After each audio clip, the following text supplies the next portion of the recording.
आज की वीडियो में हम लोग पढ़ेंगे QRS वेक्टर का नोमेनक्लेचर।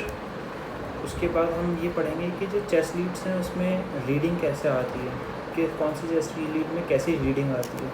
सारी चेस लीड की पोजीशंस अलग होती है, इस वजह से जो QRS वेक्टर बनता है वो उनकी जो जो वेक्टर बनता है ना वो अलग होता है सब में। फिर उसका निकल के नेट वेक्टर हमें दिखाई देता है। तो वो अलग वेक्टर क्या होता है, कैसे दिखता है, वो आज हम जानेंगे। सबसे पहले QRS कॉम्प्लेक्स जो होता है हमारे पास, उसका नोमेनक्लेचर देखते हैं हम। तो देखो, QRS कॉम्प्लेक्स बेसिकली पूरा जो QRS कॉम्प्लेक्स होता है, पूरा जो QRS कॉम्प्लेक्स होता है वो जो है हमें क्या बता रहा होता है, ये हमें बता रहा होता है कि पूरा वेंट्रिकुलर कॉन्ट्रैक्शन जो है वो ये रिप्रेजेंट करता है। ठीक है, अच्छा, इसके बाद फिर हम आगे चलते हैं, देखते हैं क्या लिखा हुआ है यहाँ पे। सबसे पहले QRS कॉम्प्लेक्स का नोमेनक्लेचर पढ़ रहे हैं। Graphical representation of electrical activity of the heart during ventricular contraction जो होता है वो क्या जो है रिप्रेजेंट करता है, QRS कॉम्प्लेक्स रिप्रेजेंट करता है। अब एक चीज़ आती है जिसको हम क्या कहते हैं, आइसोइलेक्ट्रिक लाइन। अच्छा, ये एक कार्डियक साइकिल है, ये दूसरी कार्डियक साइकिल है। ठीक है, अब इस कार्डियक साइकिल के बीच में ये जो लाइन है इसको कहते हैं आइसोइलेक्ट्रिक लाइन।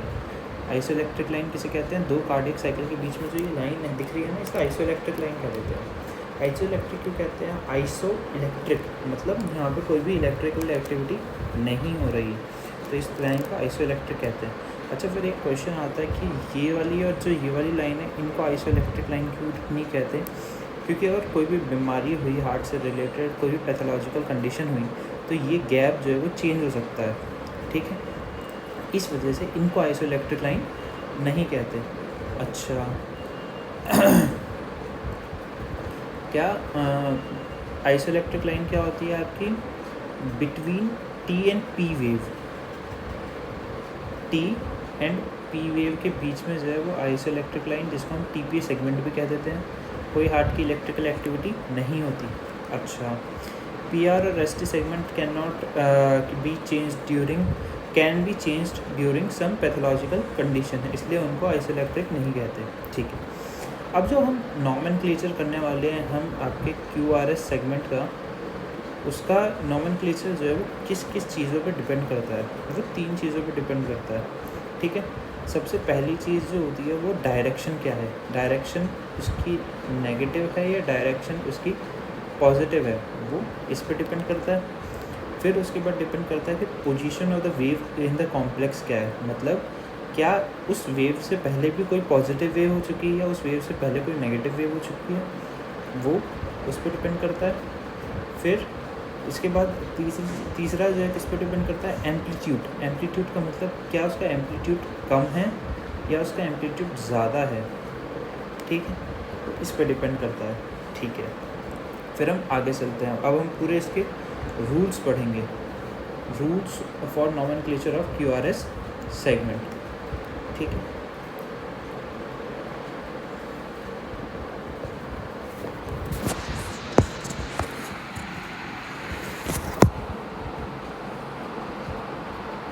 देखो, सबसे पहले जो इनिशियल नेगेटिव डिफ्लेक्शन होगा वो जो है कैसा होगा, आपका नेगेटिव होता है। जो इनिशियल नेगेटिव डिफ्लेक्शन होगा उसका नाम जो होगा वो क्या होगा, Q होगा। अब Q या तो बड़ा Q हो सकता है या छोटा Q हो सकता है, डिपेंडिंग उसके मैग्नीट्यूड पर। ठीक है, जो पहला पॉजिटिव होगा डिफ्लेक्शन वो क्या होगा, R होगा। ठीक है, पहला नेगेटिव जो है डिफ्लेक्शन वो क्या है, आपका Q है। पहला पॉजिटिव जो डिफ्लेक्शन है वो जो है क्या है, आपका R है। ठीक है, फिर नेगेटिव डिफ्लेक्शन आफ्टर R वो होगा S। ठीक है, मतलब R हो चुका है, उसके बाद जो भी नेगेटिव डिफ्लेक्शन होगा वो क्या हो जाएगा, S हो जाएगा। ठीक है, इसको सिंपली याद रखने का एक तरीका है कि ये हमने क्या बना दिया, QRS सेगमेंट बना दिया। हमें क्या पता है, ये Q है, ये R है, ये S है। ठीक है, बस एक चीज़ याद रखो, R से पहले जो नेगेटिव होगा वो क्या होगा, Q। R के बाद जो नेगेटिव होगा वो क्या होगा, S। पहला पॉजिटिव जो होता है वो क्या होता है आपका आर होता है, तो आर हमें पता चल जाएगा। आर से पहले जो भी नेगेटिव होगा वो क्या होगा आपका क्यू, आर के बाद जो भी नेगेटिव होगा वो क्या होगा आपका एस। ठीक है, ये चीज़ समझ में आ गई। एक बार रूल्स हम देख लेते हैं क्या क्या लिखे हुए हैं इसमें।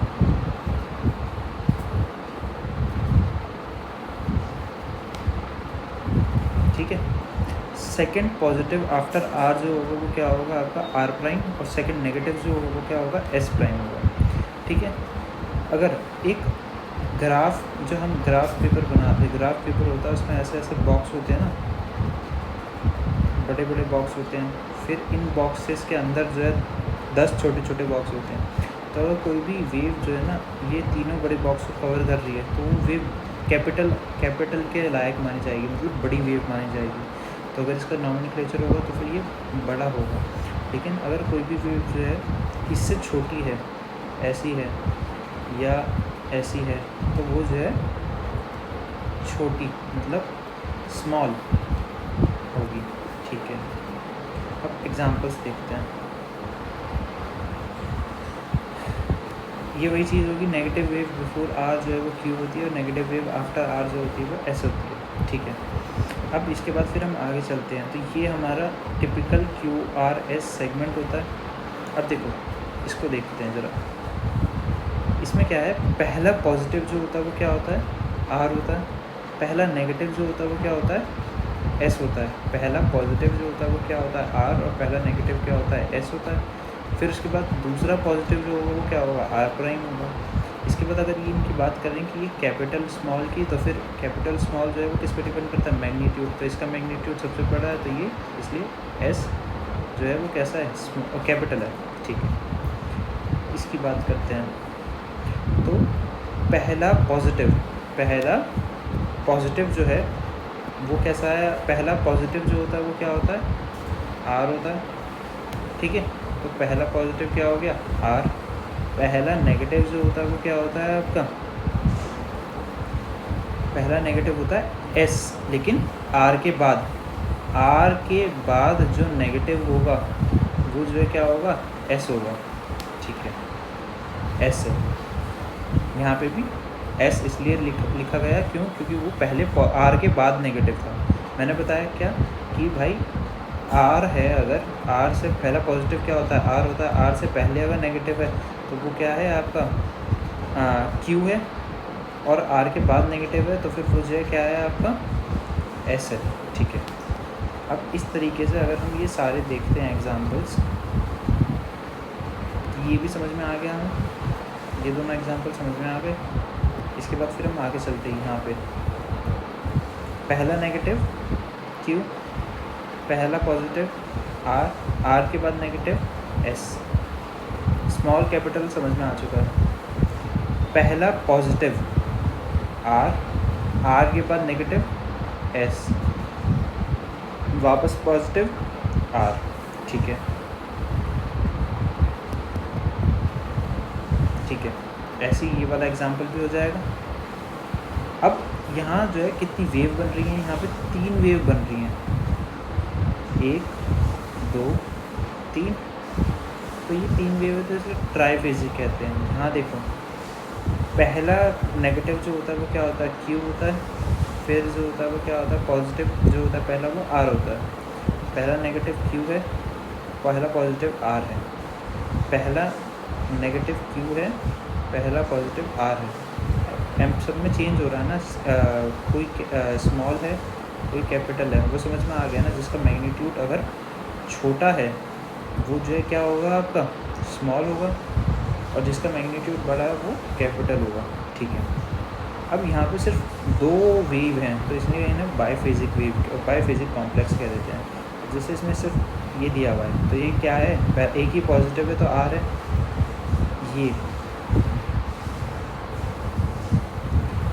ये जो है वो क्या है इसका पता नहीं ये है क्या। अगर ऐसा कुछ आ जाता है तो इसका कुछ पता नहीं है ये है क्या चीज़, क्योंकि इसको ना क्यू एस वेव कह देते हैं, क्यू एस वेव कह देते हैं। क्यों, क्योंकि आर का ठिकाना नहीं है, आर का पता नहीं है, तो अगर आर नहीं पता तो हम इसमें ये नहीं पता कर सकते कि ये क्यू है या एस है, तो हमने इसको दोनों मान लिया। क्या, फिर से बता रहा हूँ एक बार रुको, ये अच्छा एग्जाम्पल है। मोनोफेजिक में हमने ये देखा, ये जो है ऐसे दिया हुआ है, अब ये नेगेटिव है, तो नेगेटिव में दो पॉसिबिलिटी हो सकती है, या तो ये Q होगा या फिर ये S होगा, ठीक है। अब अगर ये R से R के बाद होता तो ये S होता, और R से पहले होता तो फिर ये Q होता, लेकिन R है ही नहीं, तो इसलिए इसको हमने QS वेव कह दिया। सिंपली क्या कह दिया, QS वेव कह दिया, ठीक है। क्योंकि हम श्योर ही नहीं है कि ये मतलब इसका R कहाँ है, और जो है इस वजह से हमने इसको QS वेव कह दिया, ठीक है। इस लाइन को मत देखना, कंफ्यूज हो जाओगे, ठीक है। QS वेव क्यों कह दिया, क्योंकि हमें Q और S जो होते हैं वो नेगेटिव होते हैं, दोनों नेगेटिव हैं, और ये दोनों जो होते हैं वो डिपेंड करते हैं किस पे, R पे। R यहाँ पे दिख नहीं रहा, इसलिए हमने इसका नाम क्या रख दिया, QS वेव रख दिया। तो इस और ऐसे ही उसको जो हम क्या कह देते हैं, मोनोफेजिक कह देते हैं। क्या कह देते हैं, मोनोफेजिक कह देते हैं, ठीक है। अब ये देखो यहाँ पे पहला पॉजिटिव R के बाद नेगेटिव S, फिर उसके बाद पॉजिटिव R प्राइम, फिर उसके बाद नेगेटिव S प्राइम। ऐसा ही सेम यहाँ पे हो रहा है, ठीक है। अब हम आगे चलते हैं। तो ये जो था हमने अभी तक क्या पढ़ा, हमने rule for nomenclature of QRS segment पढ़ा। अब इसके बाद हम आगे क्या पढ़ने वाले हैं कि QRS कॉम्प्लेक्स चेस लीड्स में कैसे बनता है, वो जो है हम पढ़ने वाले हैं, ठीक है।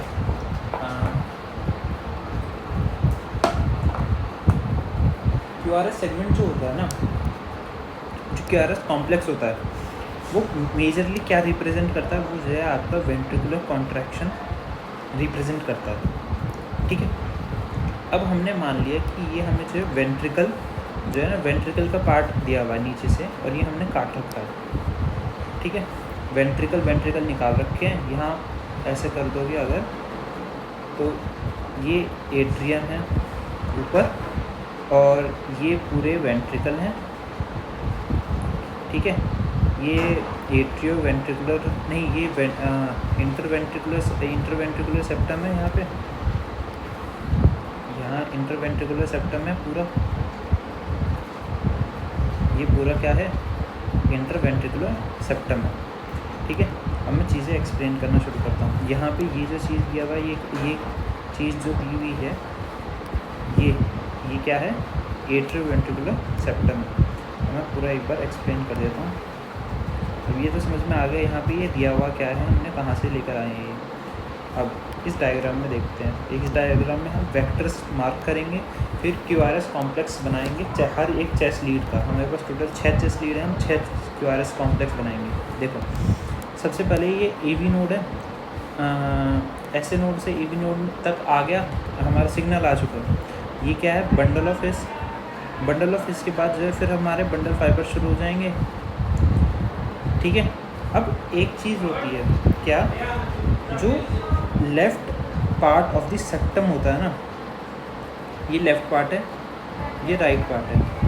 जो लेफ़्ट पार्ट होता है ना, इसके पास जो इसके वो होते हैं, ये बंडल ब्रांच है ना, तो इसके पास में ऐसे ऐसे करके ना फाइबर्स निकले हुए होते हैं। जो लेफ़्ट बंडल ब्रांच होती है उसके पास फाइबर्स निकले हुए होते हैं ऐसे, लेकिन ये राइट के पास नहीं होते।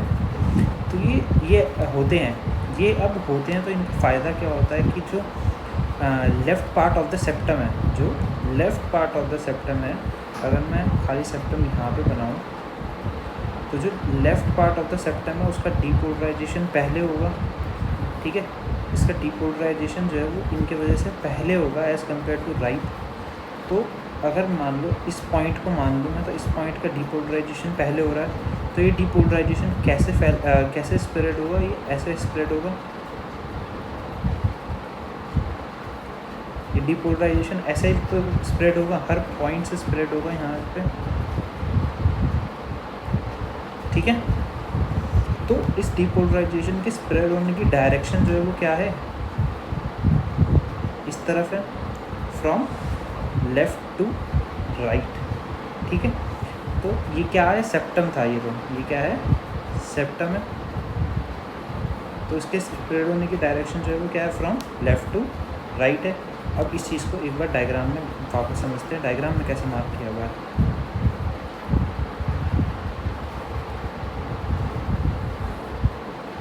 अब देखो, एक पॉइंट मान लिया, हमें क्या पता चला कि लेफ़्ट में जो है ये ऐसे ब्रांचेस निकली हुई रहती हैं, तो इस इधर लेफ़्ट वाली जो लेफ़्ट सेप्टम में होगा उसका डीपोलराइजेशन पहले होगा, तो वो कैसे फैलेगा, ऐसे फैलेगा, तो डायरेक्शन जो है वो क्या हो गई, इस तरफ हो गई। अच्छा, डायरेक्शन पता चल गई। मैग्नीट्यूड क्या होता है, स्मॉल होता है। मैग्नीट्यूड क्या होता है, स्मॉल होता है। स्पीड जो होती है वो कैसी होती है, फास्ट होती है। क्यों, क्योंकि पुरकेंजे फाइबर जो है वो फास्ट कंडक्टिंग सेल्स होते हैं, ठीक है। ये समझ में आ गया हमें कि सेप्टल डीपोलराइजेशन जो है उसका डायरेक्शन जो है वो किस तरफ है, इस तरफ है। फिर हम मेजर पार्ट के पास चलते हैं। मेजर पार्ट जो होता है ना, ये बस पढ़ लेते हैं क्या लिखा हुआ है यहाँ पे। सबसे पहले, left part of the septum is depolarised first from the branches of the left bundle of His. So depolarisation moving from left to right, from left to right जा रहा है, ठीक है। Depolarisation from left to right, छोड़ो उसको, क्या कह दिया हमने, सेप्टल डीपोलराइजेशन कह दिया, जो कि कैसा होता है, small and fast moving vector है। हमें किसी भी वेक्टर के बारे में क्या चाहिए होता है, उसका डायरेक्शन क्या है, लेफ़्ट टू राइट है। स्पीड कैसी है, फास्ट है। मैग्नीट्यूड का एम्पलीट्यूड जो है वो कितना है आपका, स्मॉल है, ठीक है। अच्छा,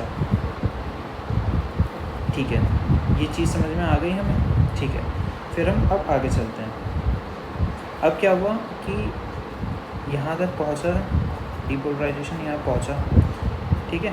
डीपोलराइजेशन पहुँचा तो लेफ़्ट और राइट वेंट्रिकल का जो डीपोलराइजेशन होगा वो साथ में होगा, लेकिन जो लेफ़्ट वेंट्रिकल होता है उसकी थिकनेस जो होती है वो ज़्यादा होती है। इस वजह से लेफ़्ट वेंट्रिकल का जो डीपोलराइजेशन होगा उसका जो मैग्नीट्यूड होगा वो राइट वेंट्रिकल के डीपोलराइजेशन के मैग्नीट्यूड से ज़्यादा होगा, ठीक है।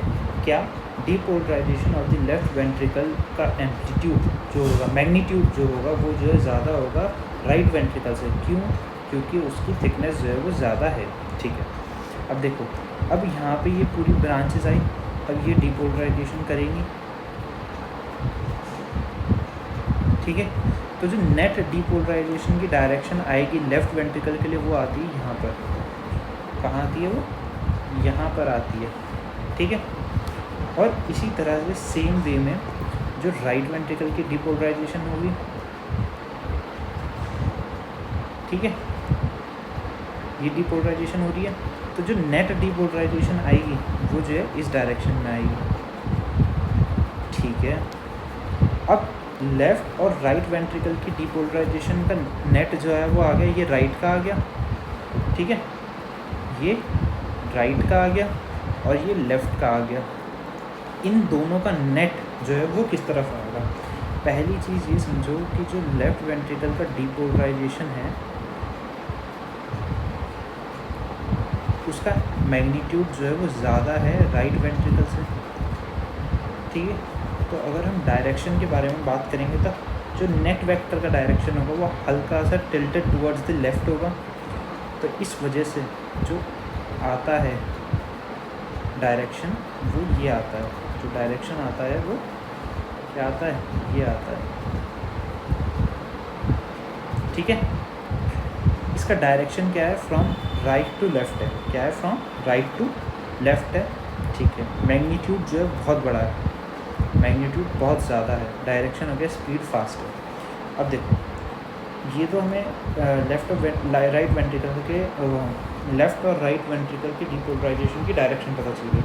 अब हमने क्या करा, यहाँ पे ना जो हार्ट होता है उसकी लेयर्स भी होती हैं, तो लेयर्स का क्या हिसाब रहता है कि लेयर्स में जो है वो फ्रॉम इनसाइड टू आउटसाइड जो है डीपोलराइजेशन होता है, मतलब फ्रॉम एंडोकार्डियम टू एपिकार्डियम, जो है वो डिपोलराइजेशन का डायरेक्शन होगा।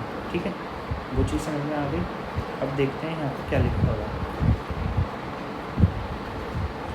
Current of depolarization is first endocardium of the myocardium to epicardium from inside to outside होता है। Bigger vector of left ventricle then right in magnitude. English को छोड़ो, जो लेफ्ट वेंट्रिकल है उसका जो वेक्टर होता है वो जो है राइट वेंट्रिकल से बड़ा होता है। ठीक है, इसके बाद both ventricle vector is produced in same time but different in magnitude, so the resultant vector is in left direction.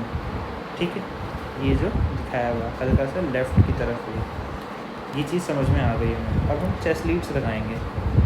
Chest leads जो थी हमने लगाई थी, तो चेस्ट लीड सबसे पहले हमने कहाँ लगाई थी आपकी 1 to 6। पहली जो होती है वो कहाँ लगाई थी हमने 4th इंटरकोस्टल में लगाई थी राइट साइड में। सेकंड जो लगाई थी वो हमने 4th इंटरकोस्टल लेफ्ट साइड में लगाई थी। थर्ड जो होती वो हमने 4th लीड और सेकंड लीड के बीच में लगाई थी, जो और 4th लीड जो थी वो कहाँ पे थी, मिड क्लेविकुलर लाइन पे थी। ठीक है, और सेकंड लीड जो थी वो कहाँ थी, 4th और सेकंड लीड कहाँ थी, थर्ड लीड कहाँ पे थी, सेकंड और 4th के बीच में। ठीक है, फिर 5th जो थी वो जो है जो हमारी फिर कौन सी लीड आ जाती है, 5th लीड आ जाती है। 5th लीड जो थी वो जो है कहाँ पे थी आपकी 4th वेंट्रिकुलर लेवल पे थी, लेकिन एंटीरियर एक्सिलरी लाइन पे थी। और जो 6th लीड थी वो जो है कहाँ पे थी आपकी मिड एक्सिलरी लाइन पे थी। ठीक है, ये हमने क्या करा, हमने ये हार्ट को जो है अभी जो ये वाला छोटा सा डायग्राम हमने वहाँ पे बड़ा करके देखा था पिछली वाली स्लाइड में। और अब हमने क्या करा कि ये हमारा मान लिया हमने पूरा जो चेस्ट है ना वो है, हम यहाँ पे अब जो है लीड्स लगाने वाले हैं। ठीक है, ये इमेजिनरी डायग्राम है समझने के लिए। अब देखो चीज़ें इस पर मार्क करते हैं। सबसे पहले सेप्टल डिपोलराइजेशन का डायरेक्शन जो था वो क्या था, ये था मेजर वेंट्रिकुलर डायरेक्शन का। मेजर वेंट्रिकुलर का कुछ डायरेक्शन इस तरफ था, थोड़ा सा बड़ा है। ठीक है, मतलब टूवर्ड्स V6 एंड V5 है, इतना तो समझ में आ रहा है। और ये वाला तो ये छोटा सा है, इसको अगर दोनों का नेट निकाल के देखेंगे तो मेजर तो इधर की तरफ ही आएगा। ठीक है, अभी देखते हैं हम क्या लिखा हुआ है यहाँ पे। पहली चीज़, चेस्ट लीड्स हॉरिजॉन्टल प्लेन में मेजर कर रही है सब कुछ। ठीक है, सेप्टल डिपोलराइजेशन दिखा दिया है यहाँ पे, मेजर वेंट्रिकुलर डिपोलराइजेशन ये वाला वेक्टर है। ठीक है, ये 6 लीड लगा दी हमने। अभी मैंने बताया था कि इनका पोजीशन क्या क्या होती है। ठीक है, अच्छा अब देखते हैं क्या लिखा हुआ है यहाँ पे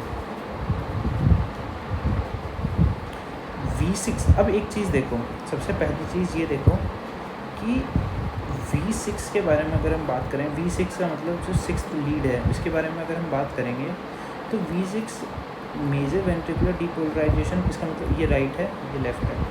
जो मेजर वेंट्रिकुलर डिपोलराइजेशन होगा वो उसको ज़्यादा मेजर करेंगे as compare to septal depolarisation को।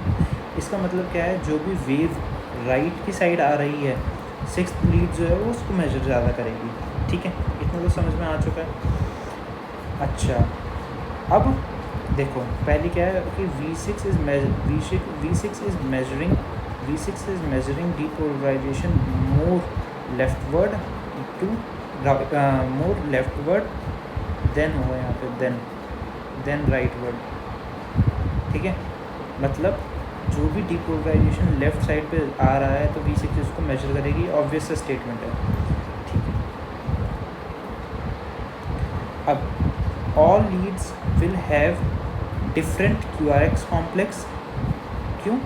क्योंकि major ventricular different QRS complex होगा। क्यों? क्योंकि जो लीड्स हैं उनकी पोजीशन अलग अलग हैं, तो वो मेजर अलग अलग करेंगी QRS कॉम्प्लेक्स का। Major ventricular depolarisation left side की तरफ जा रहा है। ठीक है, अब vector is moving towards V6 and away from V1। ये लाइन याद रखना। अभी वेक्टर जो मेजर वेंट्रिकुलर डिपोलराइजेशन है वो कहाँ जा रहा है, सिर्फ हम अभी मेजर वेंट्रिकुलर डिपोलराइजेशन के बारे में बात करते हैं क्योंकि वो बहुत बड़ा वेक्टर है। ठीक है, और वो सब कुछ वही हमें दे देगा। अब देखो हमने क्या करा, सेप्टल डीपोलराइजेशन बना दिया, ये मेजर वेंट्रिकुलर डीपोलराइजेशन बना दी, V1 से V6 हमने लीड्स लगा दी। तो देखो अगर हम मेजरली देखें, क्योंकि ये बहुत बड़ा फैक्टर है तो ये इजीली इसको कंपनसेट कर देगा, तो इसको अभी छोड़ दो। देखो हमने क्या करा, जो V1 है वो कैसा होगा, V1 का मेजर वेंट्रिकुलर डीपोलराइजेशन और वेक्टर जो है वो कैसा होगा, ये वेक्टर जो है वो किधर जा रहा है कि अवे फ्रॉम द लीड जा रहा है। लीड से अगर दूर जा रहा है तो इसका मतलब जो इसका वो आएगा वेक्टर होगा, उसका डायरेक्शन क्या होगा, नेगेटिव होगा। ठीक है, ये किसके बारे में बात करी मैंने, V1 के बारे में बात करी। इधर देखते हैं V6 में, तो V6 में जो है वो क्या होता है, आपका वेक्टर मेजर वेंट्रिकुलर डीपोलराइजेशन इसके पास आ रहा है, तो V6 कैसा होगा, पॉजिटिव होगा। ठीक है, ये दो एक्सट्रीम्स की बात करी हमने V1 और V6 के बारे में। अब जो हम बीच में एक वेक्टर और देख लेते हैं, जिसको हम बीच में एक लीड और देख लेते हैं, V3। अगर हम देखते हैं V3 अगर यहाँ पर है, V3 अगर यहाँ पर है, तो मेजर वेंट्रिकुलर डीपोलराइजेशन क्या हो रहा है, एक बार इसकी तरफ आता है फिर इसको पास करके निकल जाता है। तो मतलब एक बार इसकी तरफ आता है पॉजिटिव छोटा सा, फिर इससे अपोजिट में चला जाता है थोड़ा नेगेटिव, फिर चला ही जाता है। तो ये नेट तो हम कह सकते हैं कि नेट तो कोई डिफ्लेक्शन नहीं होगा, लेकिन पहले पॉजिटिव होता है फिर नेगेटिव होता है, फिर बस इतना ही होता है इसमें V3 में। इसमें V3 में बाकी बची हुई लीड्स का भी देखेंगे हम। ठीक है, V3 में। ठीक है, वापस देखें एक बार इसे, तो V1 में जो है वो क्या हुआ, मेजर वेंट्रिकुलर डीपोलराइजेशन है उसका डायरेक्शन जो है वो क्या है, अवे फ्रॉम V1 है, जा रहा है, दूर जा रहा है उससे, तो फिर उसका नेगेटिव होगा। V6 के पास आ रहा है तो उसका रिफ्लेक्शन पॉजिटिव होगा। V3 के पास आ रहा है फिर उससे दूर जा रहा है, तो इसलिए पहले पॉजिटिव होगा फिर उसका नेगेटिव हो जाएगा। ठीक है,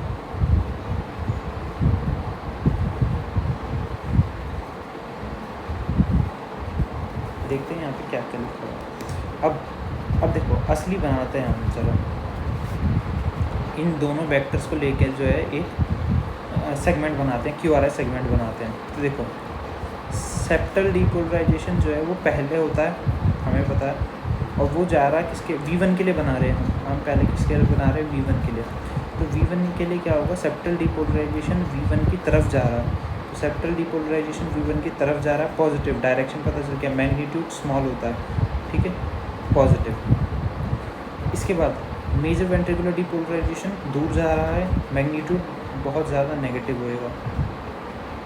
ठीक है, अब इसका नेमिंग कैसे करेंगे, पहला पॉजिटिव जो होता है वो क्या होता है, R, इसका मैग्नीट्यूड कम है तो फिर ये ऐसा हो गया। इसके बाद नेगेटिव आफ्टर R जो होता है वो क्या होता है, S, और इसका मैग्नीट्यूड बड़ा है तो ये कैपिटल S।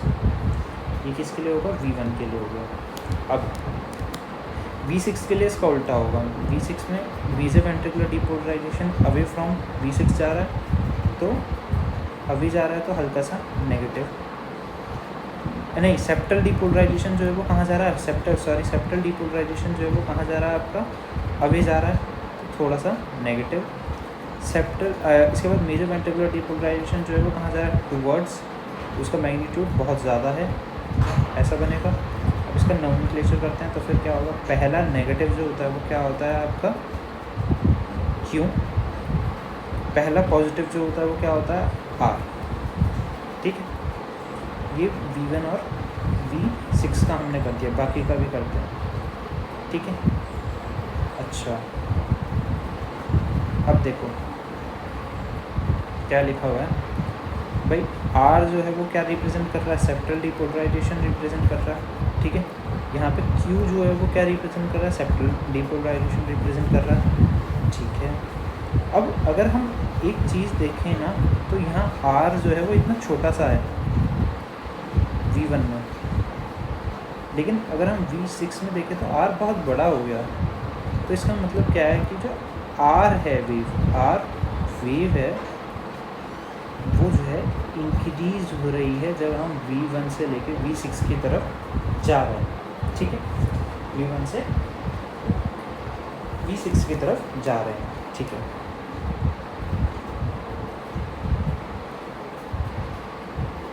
अब आर सेप्टल आर वेव हो गया, मेजर वेंट्रिकुलर डिपोलराइजेशन जो है वो क्या कौन रिप्रेजेंट कर रहा है यहाँ पे, एस रिप्रेजेंट कर रहा है, ठीक है। यहाँ क्यू जो होता है वो सेप्टल डिपोलराइजेशन रिप्रेजेंट कर रहा है, ठीक है। और मेजर वेंट्रिकुलर डिपोलराइजेशन कौन रिप्रेजेंट कर रहा है, आर रिप्रेजेंट कर रहा है, ठीक है। अब हम अगर V1 से V6 जाते हैं तो आर वेव जो होती है वो बड़ी हो जाती है और एस वेव जो होती है वो कम होती चली जाती है। देखेंगे अभी हम कंपैरेटिवली सबका वो बनाते हैं, फिर देखते हैं क्या हो रहा है। ये हमने कंपैरेटिव सबका बनाया हुआ है। अब देखो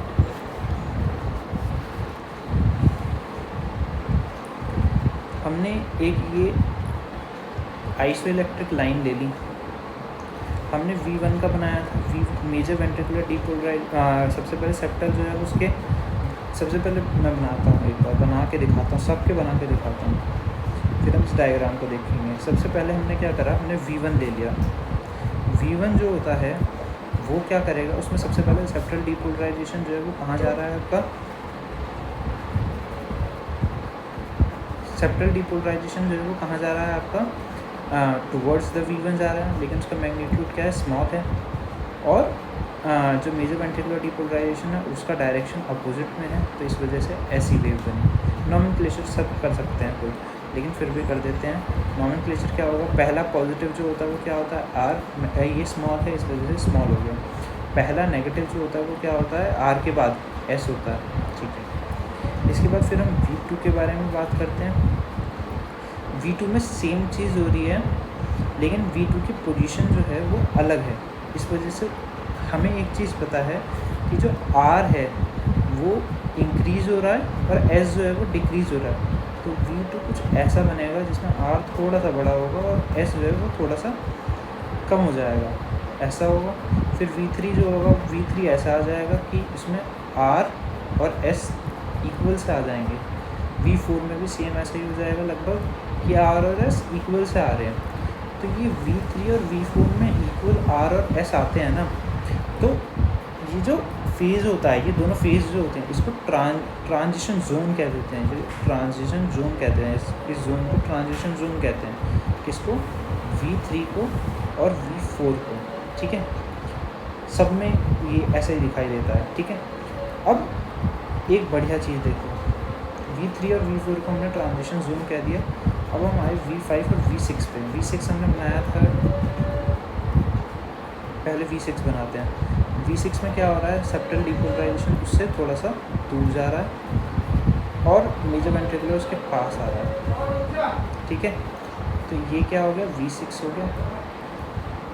पहला नेगेटिव जो होता है वो क्या होता है आपका, Q होता है। पहला पॉजिटिव जो है वो R होता है। अब V5 का देखो, V5 का कैसा होगा। V5 में जो है वो क्या होगा कि सेप्टल डिपोलराइजेशन उससे दूर जा रहा है, लेकिन एक मिनट सेम करते हैं।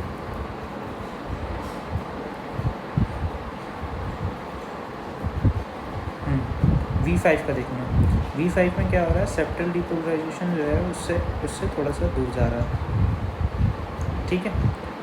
लेकिन जो मेजर वेंट्रिकुलर डिपोलराइजेशन है वो जो है उसकी तरफ है, लेकिन उसका मैग्नीट्यूड बहुत ज़्यादा है। अब V5 में ये क्या होता है, पहला नेगेटिव क्या होता है, Q, पहला पॉजिटिव जो होता है वो क्या होता है, R। अब ये चीज़ है कि V5 में जो R वेव है उसका मैग्नीट्यूड V6 से ज़्यादा क्यों है, ये है लेकिन क्यों है, क्योंकि इसका एक सिंपल रीज़न दिया जाता है कि जो V5 लीड है ना उसके बीच में और हार्ट के बीच में जो है ना लंग्स आ जाते हैं, जिसके वजह से जो है जो V6 लीड है उसके बीच में और हार्ट के बीच में लंग्स आ जाते हैं, जिसके वजह से क्या है कि इसकी जो ये है ना अच्छे से रीडिंग नहीं ले पाता। इसका सिंपलेस्ट रीज़न यही दिया जाता है। इस वजह से V5 जो है उसकी जो वेव है उसका एम्पलीट्यूड जो होता है वो ज़्यादा होता है एज़ कम्पेयर टू V6 का ज़्यादा होता है एज़ कम्पेयर टू V5। अब ये मैंने पूरी लीड समझा दी है, तो ये डायग्राम समझने में कोई दिक्कत होनी नहीं चाहिए। ठीक है, यहाँ लिखा क्या है वो देख लेते हैं। आर वेव जो होता है वो इंक्रीज़ हो रहा है, उसका एम्पलीट्यूड यहाँ देखो, आर इंक्रीज़ होता जा रहा है। यहाँ पे दोनों में इक्वल सा ही हो गया, फिर यहाँ इतना इंक्रीज़ हो गया। ये जो जहाँ ये इक्वल सा होता है इसको ट्रांजिशन जोन कह देते हैं। ठीक है, अच्छा जो V5 है V6 है, V5 जो होता है उसमें R का मैग्नीट्यूड ज़्यादा बड़ा होता है V6 से। ठीक है, क्यों? Because lungs are between heart and lead. Normal R जो, अब ये जो प्रोसेस है जिसमें R जो है उस वो इंक्रीज़ हो रहा है। हम अगर V1 से V6 तक जा रहे हैं तो R इंक्रीज़ हो रहा है, इस प्रोसेस को कह देते हैं हम R wave progression in chest lead. ठीक है, V3 एंड V4 जो होते हैं वो इक्वल होते हैं। R एंड S वेव जो है इक्वल हो जाती है, तो फिर जो है उसको ट्रांजिशनल लीड कह देते हैं। ठीक है, ट्रांजिशन हो रहा है वहाँ पर। अगर ये ट्रांजिशन जो है वो V2 में दिखाई देता है, अगर ये ट्रांजिशन V2 में दिखाई देता है किसी आदमी में, तो उसको अर्ली ट्रांजिशन कह देते हैं। और V5 में दिखाई देता है तो उसको डीले ट्रांजिशन कह देते हैं। ठीक है, ये आज तक का ये जो है QRS ख़त्म हो गया।